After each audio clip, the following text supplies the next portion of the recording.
dia, na época, eu não sei hoje, fazer estágio era uma coisa possível desde o seu, sei lá, primeiro dia da faculdade. Tá. Porque é isso, né? O estagiário é um lugar de aprendizado. E são estágios remunerados. A área da saúde, por Bacana. exemplo, normalmente não é remunerado. Não era uma boa remuneração, não é uma super remuneração, mas precisava. Então, eu estava desesperado para conseguir algum emprego, para poder custear os meus custos da faculdade também. E eu acho que eu consegui meu primeiro estágio, eu estava no segundo semestre, não demorou muito. Bacana. E eu vivi o inferno, eu posso dizer. Eu acho que foi o momento mais difícil, assim, de toda a minha vida em termos de trabalho. Porque eu arrumei um estágio do outro lado da cidade, eu morava muito longe. E eu entrava no estágio 7 da manhã. E eu fazia faculdade à noite. E eu chegava e eu morava longe da faculdade. Então eu chegava da faculdade, 00:30, para dormir 1 da manhã, 1:30 da manhã. E no outro dia eu tinha que acordar 4:30 da manhã. Nossa. Então durante muito tempo eu dormia 3 horas por noite. E quando eu acordava, era um terrorismo. Eu ia querer chorar. Nossa, só de lembrar me dá um desespero. Dá- Eu acho que dá uma realmente angústia. foi assim, a época mais difícil da minha vida. Aham.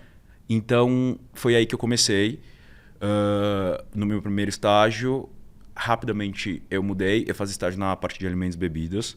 E ali eu já entendi que aquilo não era para mim. Eu já comecei a olhar para a área de marketing e vendas naquele momento. Quando eu observava a pessoa que fazia isso no hotel que eu trabalhei.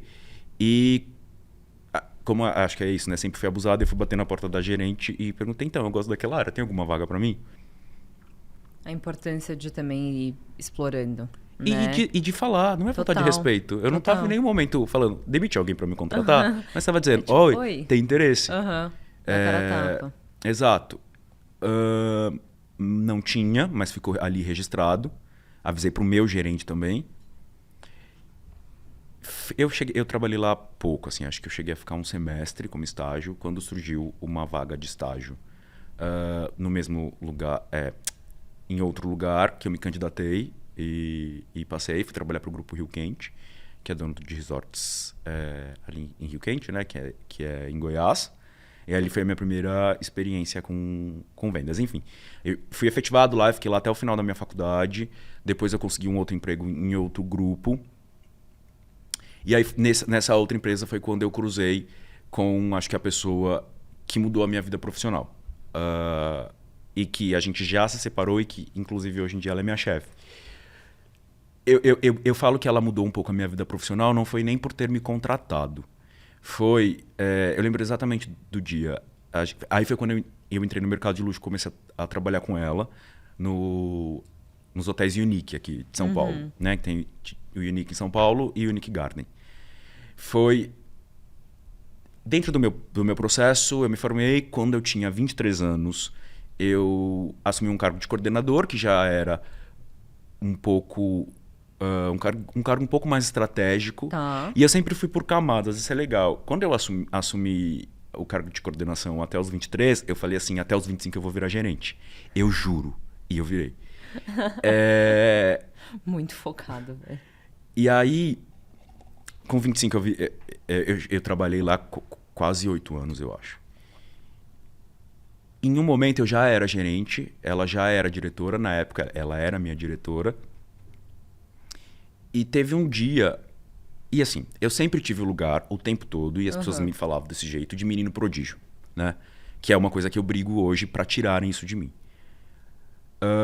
Então, era o tempo todo isso. E aí, quando você é jovem e você é muito competente e muito inteligente, e não me entenda com arrogância, às vezes até muito mais do que as pessoas mais velhas, as pessoas vão te colocar esse rótulo. Porque é isso, você é muito bom, mas você é muito novo. Então, fica aí. E eu acreditava nisso.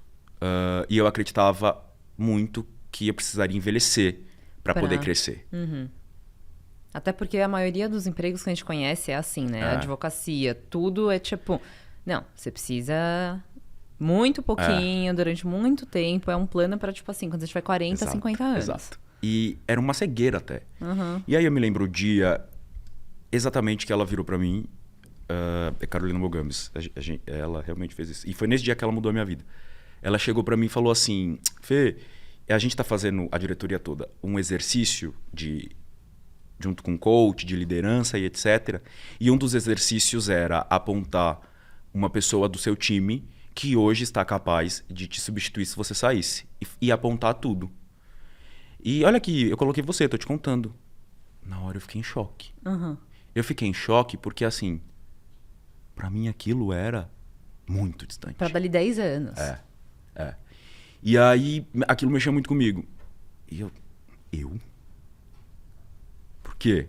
E aí ela foi me apontando tudo. E ela tava certa. Uhum.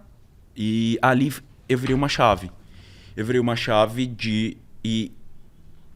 E também assim, falei, nossa, eu me sentia tão abusado. E olha isso, tipo, tava aqui na minha frente, assim, uma possibilidade que Sim. eu nunca nem enxerguei. Bom, enfim. Aí nisso eu virei um pouco essa chave. E aí eu mesmo me coloquei uma meta de virar diretor até os 30 anos. Ali quando eu tinha 25. Então eu tinha 5 anos para alcançar essa meta. E que eu alcancei. Mas ali foi o meu primeiro contato com o mercado de luxo. Assim,